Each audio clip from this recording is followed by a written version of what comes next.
So I'm going toward the conclusion now. What the public health studies, primarily done by non-economists, doing economic studies, publishing in public health and medical journals, are claiming what we call free lunches. And I learned long ago that there ain't no such thing as a free lunch.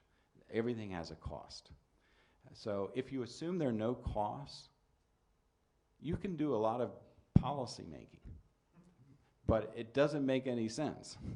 Okay, so you're assuming away the problems, and then you're getting a solution. And they're also just assuming that they understand business owners, people who have to make a payroll from against, you know, the ones that are trying to direct them, that are just outside observers, claiming they know better for their businesses. And this is not a novel subject. This is, we're seeing this in so many other areas today. It's motivated more by a social agenda than science, I would think. But I also develop in the paper, and something I've been working more on, and it's becoming more obvious to me, the enablers of all this are the media. I've seen countless articles in so-called reputable newspapers and magazines that one of these AMI incident studies comes out, and they go, oh, good news, good news, good news. So what do? They say, well, we need to extend smoking bans out to public parks, to rivers. You know, it's being used, it's a scrutiny for asking the real questions. Is this plausible evidence? Does it make any sense? And are these studies ignoring other studies that show something different or use a different methodology? All right, so the unfortunate consequences for public health. I'll just talk about a few. The Coddy and Adams had done a study, and it was published in the Journal of Public Economics, which is very prestigious, and they showed that if you look at areas that have imposed smoking bans, there is a significant increase in drunk driving. Now, and I forget exactly, but I think that they also disaggregated it into those that cause death as well as just injury. So the hypothesis is that if you have a location and you impose a smoking ban, those that really want to smoke and drink will drive longer distances. So here's the issue. They're having effects on those other than just the smokers, right? Because you're now affecting other people who are driving around. So these are what we call perhaps unintended consequences. Some would argue maybe they don't care about these consequences, but in any event, it's something you would want to think about. There's no such thing as a free lunch. So as an economist, I'm always spending time trying to figure out what can't we see in the future when we pass a law, a regulation, a tax. How is the market going to try to, what we call, circumvent it? Number two, health studies suggest, and I've heard some other evidence, that if smokers who really want to smoke and they see a ban coming up over a particular time, for example, getting on an airplane, what they will tend to do is to smoke many more cigarettes in rapid succession before they get on. And the health evidence suggests that that is worse for your internal organs.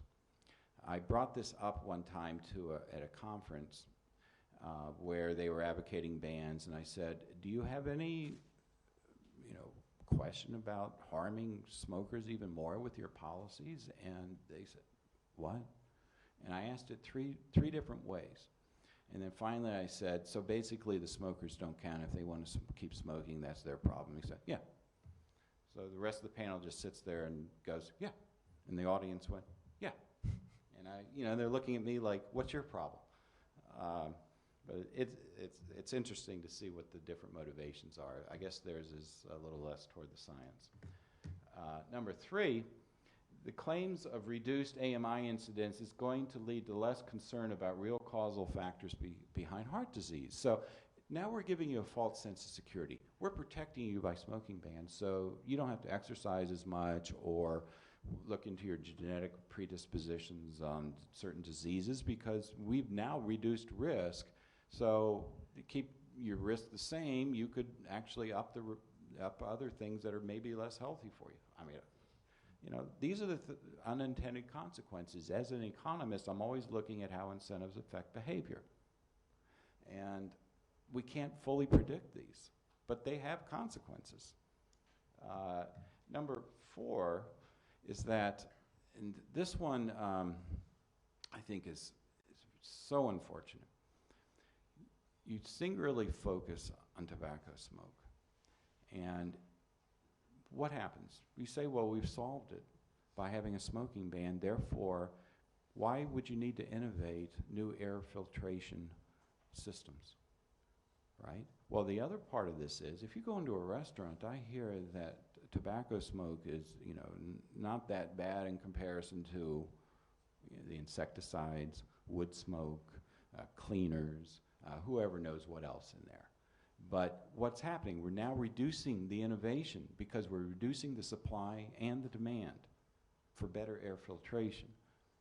So focusing on tobacco, we're going to focus less on other things that could be much worse.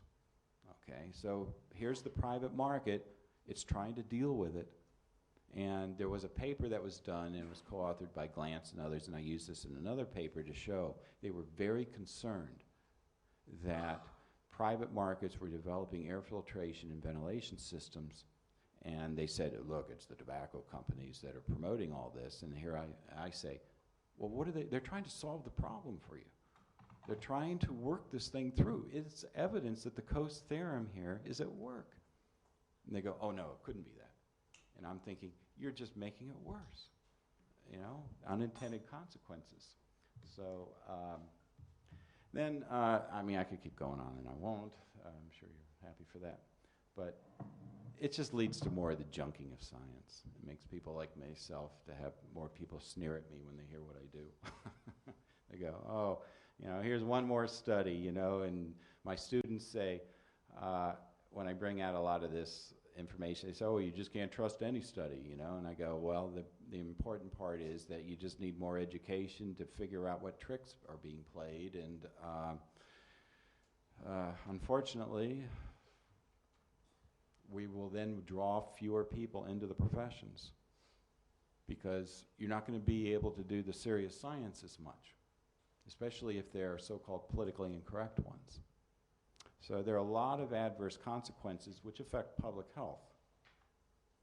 Okay, so with that, I'll close. Thank you very much.